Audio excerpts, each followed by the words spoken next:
당신은 이런 경험을 해본 적이 있을까요? 믿었던 사람에게 배신당한 적, 언제나 자신만 손해보는 것 같은 기분, 왜 하필 저런 사람과 엮였을까 하고 후회한 적, 그 사람이 친구이든 상사이든 혹은 가족이든 인간관계로 마음이 닳아버린 경험은 누구에게나 있습니다. 저는 단호하게 말하고 싶습니다. 사람을 보는 눈이 없다는 것은 결국 인생 전체를 흔들어 버린다는 것입니다. 좋은 사람을 만나면 당신의 삶은 행복해지지만 나쁜 사람과 어울리면 당신은 반드시 지치고 결국은 운까지 빼앗기게 됩니다. 인간관계의 실패는 단순히 운이 없어서 생기는 일이 아닙니다. 그것은 선택하지 않았기 때문에 혹은 눈치채지 못했기 때문에 생기는 것, 즉 자기 책임입니다. 저는 지금까지 수백 명, 수천 명의 사람을 고용하고 키우고 믿고 때로는 배신당하기도 했습니다.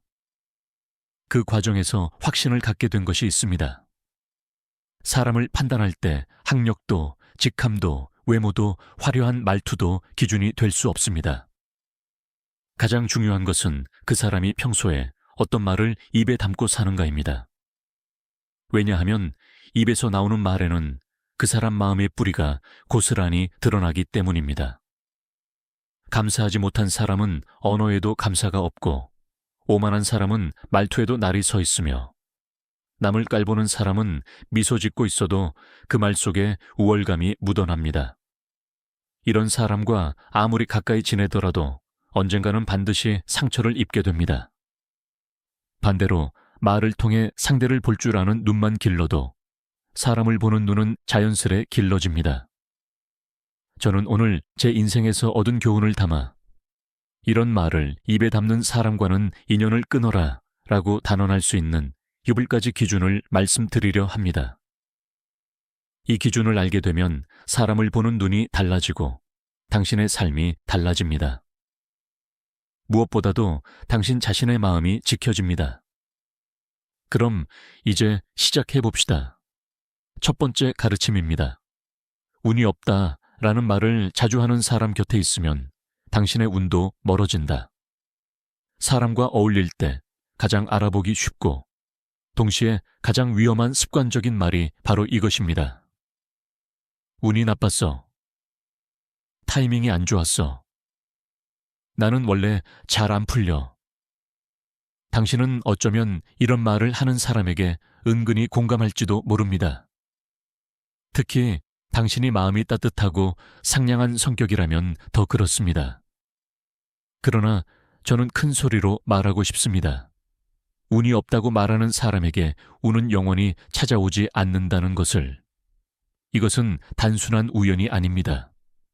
그런 마음가짐 자체가 운을 멀어지게 만드는 것입니다. 예를 들어 봅시다.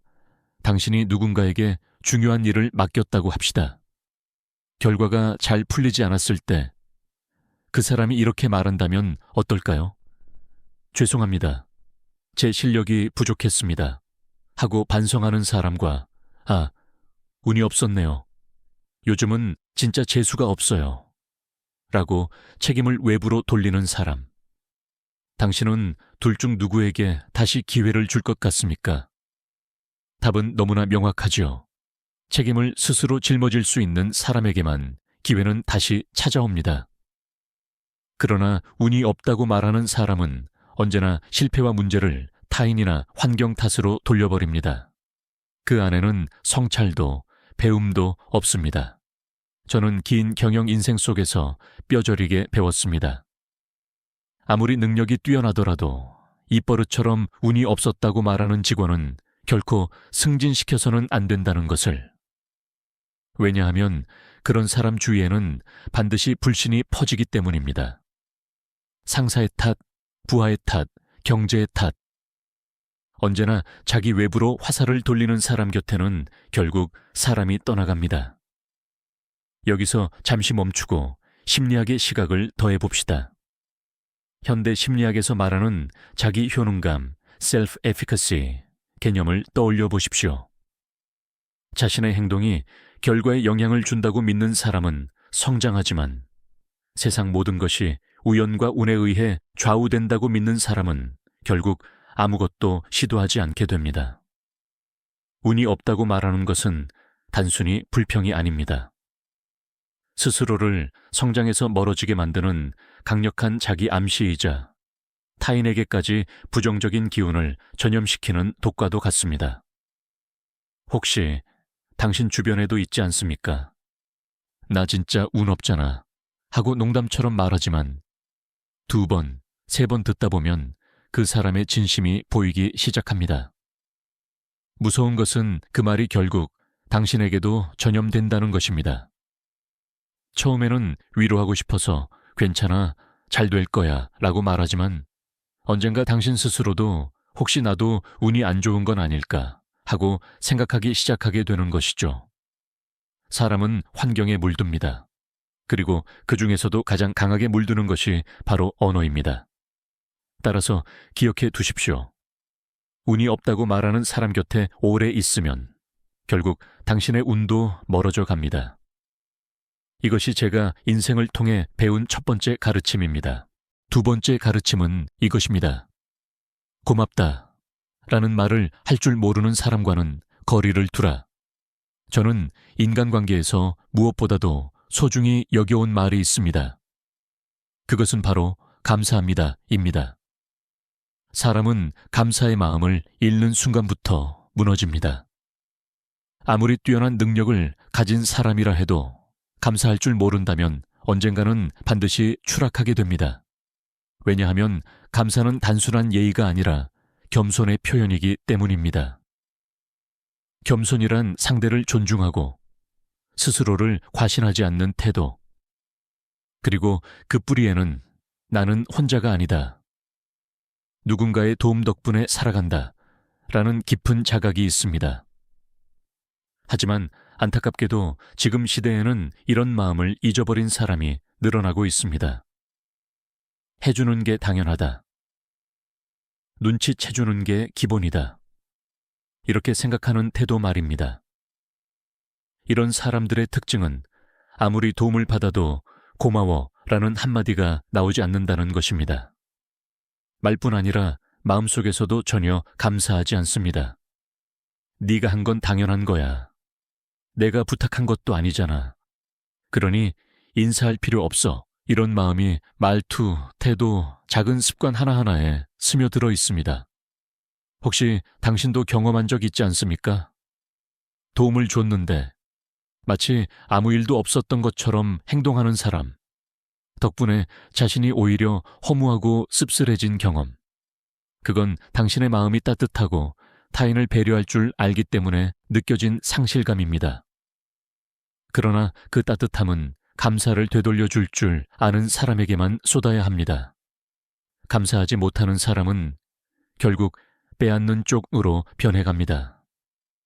받는 것은 당연하다고 여기고 주는 것은 점점 잊어버립니다. 그 결과 곁에 있는 사람들이 지치고 떠나가 버립니다. 저는 경영 현장에서 이런 사람을 수도 없이 보아왔습니다. 내가 하는 건 당연한 거다 라고 생각하는 부하 직원일수록 보고도 소홀히 하고 고객에게 건네는 말도 거칠어집니다. 그렇게 되면 신뢰를 잃고 결국 자신이 몰락하는 길로 향하게 됩니다. 여기서 사회심리학의 한 가지 연구를 떠올려 봅시다. 하버드 대학의 조사에 따르면 일상에서 감사하다라는 말을 자주 사용하는 사람은 그렇지 않은 사람보다 인간관계 만족도가 훨씬 높다고 합니다. 왜냐하면 감사 표현은 상대방의 존재 가치를 인정해주는 행위이기 때문입니다. 사람은 누구나 나는 존중받고 있다는 감각을 원합니다. 그 욕구가 채워질 때 비로소 신뢰가 생기고 관계는 더욱 단단해집니다. 반대로 감사가 없는 관계는 마치 뿌리 없는 나무와 같습니다. 겉보기에는 서 있지만 언제든 무너질 수밖에 없습니다. 작은 예를 하나 들어보겠습니다. 청소를 해주는 사람에게 늘 고맙습니다 라고 한마디 건네는 것. 식당에서 식사 후 계산할 때 잘 먹었습니다 라고 인사하는 것. 이런 작은 감사의 표현은 상대의 하루를 바꿉니다. 그리고 그 따뜻한 마음은 결국 당신 자신에게 되돌아옵니다. 저는 그런 사람들을 믿어왔습니다. 그리고 실제로 그런 사람들에게 기회를 맡겼을 때 그들은 기대 이상으로 성장했습니다. 반대로 고맙다라는 말조차 하지 못하는 사람은 마음속 어딘가에 남을 이용하려는 습관이 자리 잡고 있습니다. 당신이 그런 사람과 계속 가까이 지내다 보면 당신의 선의는 언젠가 철저히 이용당하게 될 것입니다. 무엇보다도 감사 없는 세상에서는 행복이 자라날 수 없습니다. 따라서 저는 당신에게 권하고 싶습니다. 고맙다라는 말을 진심으로 할 줄 아는 사람과 살아가십시오. 그런 사람과 함께할 때 당신의 마음은 지켜지고 삶은 풍요로워집니다. 그리고 기억하십시오. 감사의 말이 없는 사람과는 조금씩이라도 거리를 두어야 합니다. 그렇지 않으시면 당신의 마음은 점점 깎여나가고 결국 공허해질 것입니다. 두 번째 가르침은 바로 이것입니다. 감사하지 못하는 사람과의 관계는 반드시 당신을 소모시킨다. 그러므로 감사의 언어를 소중히 여기는 사람과 함께하라. 그것이 당신의 인생을 더욱 빛나게 하는 선택입니다. 세 번째 가르침은 이것입니다. 그건 무리야 라는 말을 습관처럼 내뱉는 사람과는 거리를 두어라. 당신이 무언가 새로운 도전을 시작하려고 할 때 주변에서 흔히 들을 수 있는 말이 있습니다. 그건 불가능해. 그만두는 게 낫지 않아? 현실을 좀 봐.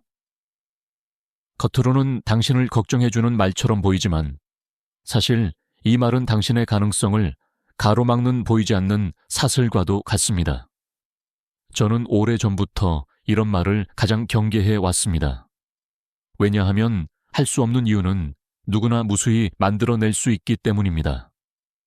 돈이 없다, 시간이 없다, 경험이 없다, 나이가 많다, 이유를 찾기 시작하면 그럴듯한 핑계는 끝없이 쏟아져 나옵니다. 하지만 인생을 바꿔온 사람들은 언제나 반대로 질문합니다. 어떻게 하면 할 수 있을까? 이 질문을 던지는 순간 길은 열리기 시작합니다. 저 역시 젊었을 때 사업을 시작할 당시 자본도 없었고 배경도 없었으며 학력도 중졸이었습니다. 주변에서는 모두가 말했습니다. 전기 제품을 다루다니 위험하다. 너 같은 아마추어가 해서는 안 되는 일이다. 곧 망하고 말 거야. 하지만 저는 이렇게 생각했습니다. 그래, 위험할 수도 있지. 하지만 그렇기 때문에 도전할 가치가 있다. 모든 새로운 도전은 언제나 부정의 목소리에서 출발합니다. 중요한 것은 그 목소리를 진리로 받아들이느냐, 아니면 도전을 향한 자극으로 받아들이느냐입니다. 혹시 당신 주변에도 있지 않습니까? 당신이 이걸 해보고 싶다고 말했을 때, 하지만 이라는 말로 대답을 시작하는 사람, 이른바 데모 사람. 하지만 말이야, 그건 어렵지 않을까? 이들은 악의가 있어서가 아닙니다. 단지 자기 자신이 해내지 못했기 때문에 당신 역시 할 수 없다고 생각하는 것뿐입니다. 그러나 문제는 그들의 말이 당신의 내면에 침투하여 결국 자기 목소리로 변해버린다는 것입니다. 내가 해도 안 되지 않을까? 나는 역시 무리일 거야. 이런 자기암시는 가장 무서운 족쇄가 됩니다. 심리학자 엘버트 반두라가 말한 자기 효능감 이론을 떠올려 보십시오. 할 수 있다는 믿음은 실제 성취 가능성과 밀접하게 연결됩니다. 반대로 무리야 라는 자기암시는 실제 행동조차 하지 못하게 만들고 결과적으로 성장의 기회를 빼앗습니다. 즉, 부정적인 말은 단순히 기분을 해치는 것이 아니라 당신의 인생의 방향 자체를 바꿔버릴 위험한 독인 것입니다. 그렇다고 해서 이런 사람을 냉정하게 잘라낼 필요는 없습니다. 다만 마음의 거리를 두는 것이 중요합니다. 그리고 대신 당신의 곁에는 이렇게 말해주는 사람을 두십시오. 재밌겠는데? 한번 해봐. 네가 한다면 분명 가능할 거야. 이런 긍정의 언어는 때로는 수많은 조언보다 더 강력한 뒤에서의 응원이 됩니다. 저 역시 인생에서 그런 사람들을 만나 수없이 도전을 이어갈 수 있었습니다. 그리고 지금 이 자리에 설 수 있었던 것도 부정의 언어보다 긍정의 언어를 선택해온 덕분입니다. 기억하십시오. 부정적인 말은 당신의 날개를 꺾고 긍정적인 말은 당신의 등을 밀어준다. 무리야 라고 말하는 사람과 오래 함께하면 결국 당신의 인생도 작아지고 맙니다. 반대로 해보라 라고 말해주는 사람 곁에 있으면 당신의 가능성은 끝없이 확장됩니다. 세 번째 가르침, 불가능을 말하는 사람과 거리를 두고 가능성을 말하는 사람과 가까워지라. 그 선택이 곧 당신의 미래를 바꿔 놓을 것입니다. 네 번째 가르침은 이것입니다. 나는 잘못이 없어 라고 말하는 사람은 반드시 같은 실수를 반복한다. 혹시 이런 말을 들어본 적 있습니까? 내 잘못이 아니야. 실수한 건 저쪽이야. 운이 나빴을 뿐이지 내가 책임질 건 없어. 처음에는 대수롭지 않게 들릴 수도 있습니다. 가볍게 농담처럼 들릴 수도 있지요. 그러나 저는 이 한마디만큼 사람의 본질을 드러내는 말은 없다고 생각합니다. 사람은 누구나 실수합니다. 중요한 것은 그 실수에서 무엇을 배우느냐입니다. 하지만 실패를 남 탓으로 돌리는 사람에게는 배움이 없습니다. 자신의 잘못을 직시하지 못하기 때문에 똑같은 오류를 끝없이 반복하는 것입니다. 저는 경영자로서 수없이 많은 실패를 경험했습니다. 잘못된 판단으로 회사를 위기에 빠뜨린 적도 있었고 직원들을 힘들게 한 적도 있습니다. 그럴 때마다 저는 스스로에게 물었습니다. 내가 무엇을 잘못했는가? 내 판단의 어떤 부분이 부족했는가? 그 질문 덕분에 다음에는 같은 실수를 반복하지 않을 수 있었고 조금씩 성장할 수 있었습니다. 하지만 나는 잘못이 없어 라고 말하는 사람은 언제나 제자리에 머뭅니다. 아무리 유능해 보여도 결국 발전하지 못합니다. 왜냐하면 반성할 줄 모르는 사람은 더 나아질 수 없기 때문입니다. 더 무서운 것은 그런 태도가 주변 사람들에게도 전염된다는 점입니다. 책임을 회피하는 습관은 공기처럼 번져나갑니다. 팀 안에 내 책임이 아니야 라는 말이 퍼지면 어떻게 될까요? 나는 몰라요. 제 담당이 아니에요. 그건 저 사람에게 물어보세요. 이렇게 서로 책임을 미루는 분위기가 자리 잡게 되고 결국 아무도 앞으로 나아가지 못합니다. 조직은 정체되고 신뢰는 무너지고 관계는 서서히 부식됩니다. 가정에서도 마찬가지입니다. 작은 문제조차 서로 내 잘못이 아니야 라고 말하기 시작하면 마음의 벽은 점점 높아지고 결국 서로를 탓하며 멀어지게 됩니다. 여기서 동서양의 지혜를 떠올려 봅시다. 동양의 유교에서는 과오를 고치지 않는 것이야말로 진짜 잘못이라고 가르칩니다. 실수 자체보다도 그것을 인정하지 않는 태도가 인생을 그르친다는 것입니다. 또 서양의 철학자 소크라테스도 말했습니다.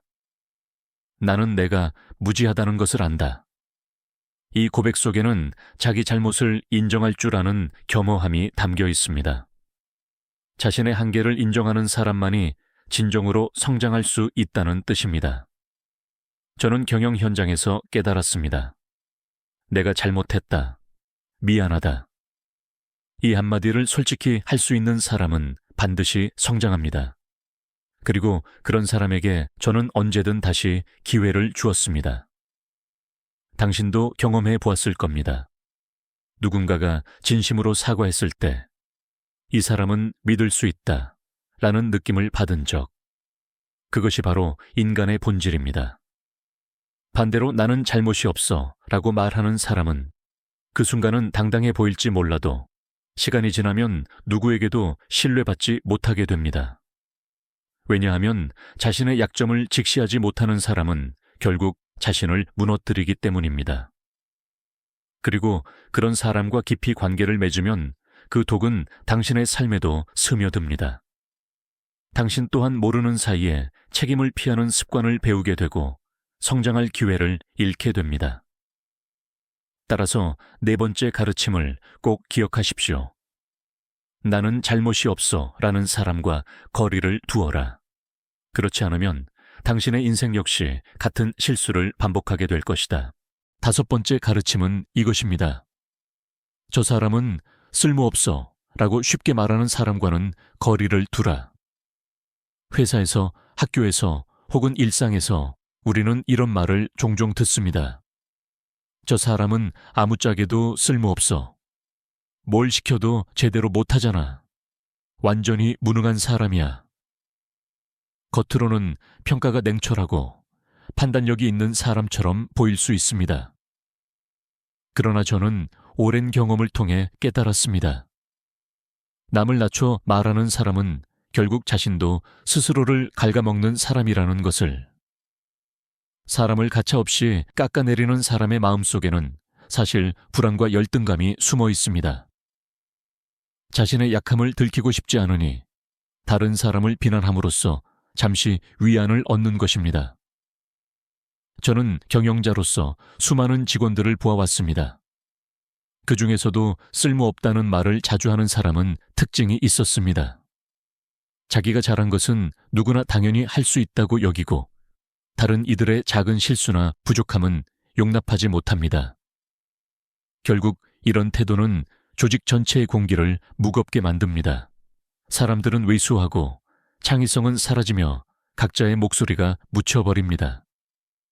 반대로 저는 전혀 다른 부류의 사람들을 더 소중히 여겨왔습니다.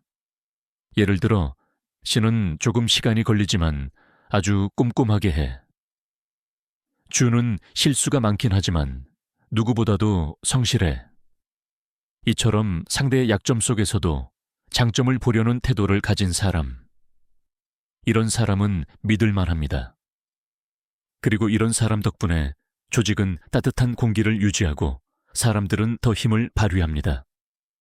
역사를 돌아보아도 그렇습니다. 링컨 대통령은 내각을 꾸릴 때 자신에게 비판적인 인물들까지도 기용했습니다. 왜냐하면 그는 각자의 약점보다 서로의 장점을 합쳤을 때 생기는 힘을 믿었기 때문입니다. 그 결과 미국은 내전을 넘어 통합의 길을 걸을 수 있었습니다. 철학적으로도 도스토옙스키는 사람을 평가하는 가장 빠른 방법은 약점을 대하는 태도를 보는 것이라고 했습니다. 남의 부족함을 보며 비웃는 사람은 결국 자신의 부족함 앞에서도 무너집니다. 더 큰 문제는 쓸모없다라는 말을 쉽게 내뱉는 사람은 결국 관계마저 이익과 손해로만 재단한다는 점입니다. 좋을 때는 당신을 높이 평가하다가도 상황이 조금이라도 불리해지면 가장 먼저 등을 돌리고 책임을 떠넘깁니다. 당신도 이런 경험이 있지 않습니까? 어제까지만 해도 친하게 지내던 사람이 오늘은 당신을 쓸모없는 사람이라고 말하는 상황. 그런 관계 속에서는 언제나 두려움이 자리 잡게 되고 결국 마음이 지쳐버립니다. 사회학에서도 이런 태도를 도구적 인간관계라고 부릅니다. 상대를 하나의 인격체가 아닌 도구로만 보는 관계. 도구는 필요할 때 쓰이다가 필요 없으면 버려집니다. 그런 관계에서 어떻게 따뜻함이나 신뢰가 자랄 수 있겠습니까? 따라서 저는 말하고 싶습니다. 누군가를 평가할 때 쉽게 쓸모없다라고 말하는 사람, 그 말 뒤에는 차가움과 계산이 숨어 있다는 것을, 그리고 언젠가 그 날카로운 화살은 당신을 향할 수도 있다는 것을, 그러므로 기억하십시오. 남을 헐뜯는 사람은 결국 자기 자신도 파괴한다. 그런 사람과 오래 지내면 당신도 모르게 같은 시선을 배우게 되고 세상을 차갑고 계산적인 눈으로만 보게 됩니다. 다섯 번째 가르침. 남의 가치를 깎아내리는 사람과는 거리를 두고 남의 장점을 보려는 사람과 가까워지라. 그런 선택이 당신의 인간관계를 따뜻하게 만들고 결국 삶을 더 풍요롭게 할 것입니다. 여섯 번째 가르침은 이것입니다. 보답을 당연히 요구하는 사람과의 관계는 결국 무너진다. 혹시 이런 말을 들어본 적 있습니까? 지난번에 내가 도와줬잖아. 그런데 왜 아무 말도 없어? 내가 그때 얼마나 고생했는데 이 정도는 해줘야지. 내가 빌려준 걸 아직도 안 갚았어? 처음에는 친절해 보이고 배려심 있는 사람처럼 느껴질 수 있습니다. 그러나 시간이 흐르면 알게 됩니다. 그들의 호의 뒤에는 항상 되돌려 받아야 한다는 계산이 숨어 있었다는 것을 저는 수많은 인간관계를 지켜보며 확신하게 되었습니다. 손익계산으로 맺어진 관계는 언제든 쉽게 깨진다는 것을, 왜냐하면 그 관계의 기초가 신뢰나 존중이 아니라 단순한 거래이기 때문입니다. 기대가 충족되면 유지되지만 기대가 어긋나는 순간 관계는 차갑게 무너집니다. 인간관계의 본질은 이익보다 오름에 있습니다. 도덕 철학에서도 칸트는 말했습니다. 타인을 수단이 아니라 목적으로 대하라. 이 말은 곧 상대를 통해 무엇을 얻을 수 있는가가 아니라 그 자체로 존중해야 한다는 뜻입니다. 손익을 따지며 행동하는 사람은 결국 타인을 도구로만 대하게 되고 관계는 따뜻함을 잃은 차가운 거래로 전락해 버립니다. 아마 당신도 경험했을 겁니다. 처음에는 친절하고 따뜻했던 사람이 당신이 기대에 부응하지 못한 순간 전혀 다른 얼굴로 변해버린 경험. 내가 이렇게까지 했는데 너는 뭐 했어? 너는 은혜도 모르는 사람이구나. 그들의 호의는 선물이 아니라 비처럼 던져진 것이었음을 깨닫게 되는 순간입니다. 저는 경영의 길에서도 똑같은 사례를 보았습니다. 처음에는 제가 이만큼 했으니 사장님이 저를 챙겨주셔야죠. 라고 말하는 직원들. 그들은 결국 조금이라도 기대가 어긋나면 불만을 쏟아내고 떠나갔습니다. 반대로 진정으로 강한 사람들은 이렇게 말했습니다. 그때 필요하다고 생각해서 했습니다. 보답 같은 건 바라지 않습니다. 그런 사람은 오히려 주위로부터 더 큰 신뢰와 존중을 얻었습니다. 심리학 연구에서도 밝혀진 사실이 있습니다. 관계를 오래 지속시키는 힘은 상호 보상이 아니라 무조건적 신뢰입니다. 즉, 계산하지 않고 베풀 때 오히려 더 강한 유대가 생겨난다는 것입니다. 아이를 키우는 부모의 마음을 떠올려 보십시오. 아이가 고맙다고 하지 않아도 부모는 사랑을 멈추지 않습니다. 그것이 진정한 관계의 힘입니다. 따라서 당신이 만약 늘 내가 이렇게 했는데 왜 보답이 없어? 라고 말하는 사람과 가까이 있다면 그 관계는 언젠가 반드시 균열을 맞이하게 됩니다. 그들의 분노와 실망은 당신을 상처 입히고 결국은 당신의 마음을 무너뜨릴 것입니다. 여섯 번째 가르침은 분명합니다. 보답을 강요하는 사람과는 거리를 두라. 대신 보답을 바라지 않고 베푸는 사람과 함께하라. 그런 사람과 맺은 관계만이 오래 지속되고 진정한 신뢰를 키워줍니다. 기억하십시오. 은혜는 느끼는 것이지 강요받는 것이 아닙니다. 진심으로 보답 없는 호의를 베푸는 사람만이 결국 가장 큰 신뢰와 사랑을 얻게 됩니다. 일곱 번째 가르침은 이것입니다. 사람을 제대로 보려면 먼저 자기 자신을 돌아봐야 한다. 지금까지 저는 이런 말을 하는 사람과는 거리를 두라는 6가지 기준을 이야기했습니다. 아마 마음속으로 떠오른 사람이 있을지도 모릅니다. 하지만 여기서 중요한 질문이 남습니다. 그렇다면 어떻게 하면 사람을 제대로 볼 수 있는가? 많은 사람들이 인간관계에서 실수를 반복합니다. 왜 나는 늘 이런 사람만 만나게 될까? 왜 또 배신을 당했을까? 왜 사람을 잘못 보는 걸까? 저 역시 젊은 시절에는 같은 고민을 했습니다. 신뢰했던 동료에게 배신당하고 회사 자금을 빼돌려 달아난 사람도 있었습니다. 밤마다 후회와 분노로 잠 못 이루며 스스로를 원망했던 기억이 있습니다. 하지만 어느 순간 깨달았습니다. 상대를 탓한다고 해서 아무것도 변하지 않는다는 것을. 정말 중요한 건 왜 내가 그 사람을 선택했는가를 돌아보는 일이었습니다. 그때부터 저는 사람을 평가하기 전에 먼저 제 마음을 들여다보기 시작했습니다. 내가 조급하지 않았나? 욕심 때문에 본질을 놓치지 않았나? 이익을 얻고 싶다는 계산 때문에 마음의 경고 신호를 무시하지 않았나? 그리고 놀라운 사실을 알게 되었습니다. 사람을 잘못 보는 것은 결국 내 마음의 상태가 흐려져 있기 때문이라는 것을. 심리학에서도 이를 뒷받침합니다. 프로이트는 타인을 보는 방식은 곧 자기 무의식의 반영이라고 말했습니다. 내 마음이 불안하면 타인 속에서 불안을 보고, 내 마음이 욕심으로 가득 차 있으면 타인 속에서 욕망만 보게 됩니다. 반대로 마음이 맑고 솔직할 때는 상대의 어색한 말투, 부자연스러운 표정, 억지스러운 태도, 이 모든 것을 직감적으로 꿰뚫어 보게 됩니다. 동양의 지혜에서도 같은 가르침을 찾을 수 있습니다. 불교에서는 마음이 청정하면 세상이 청정하다고 합니다. 이는 곧 내 마음이 정돈될 때 세상을 있는 그대로 볼 수 있다는 뜻입니다.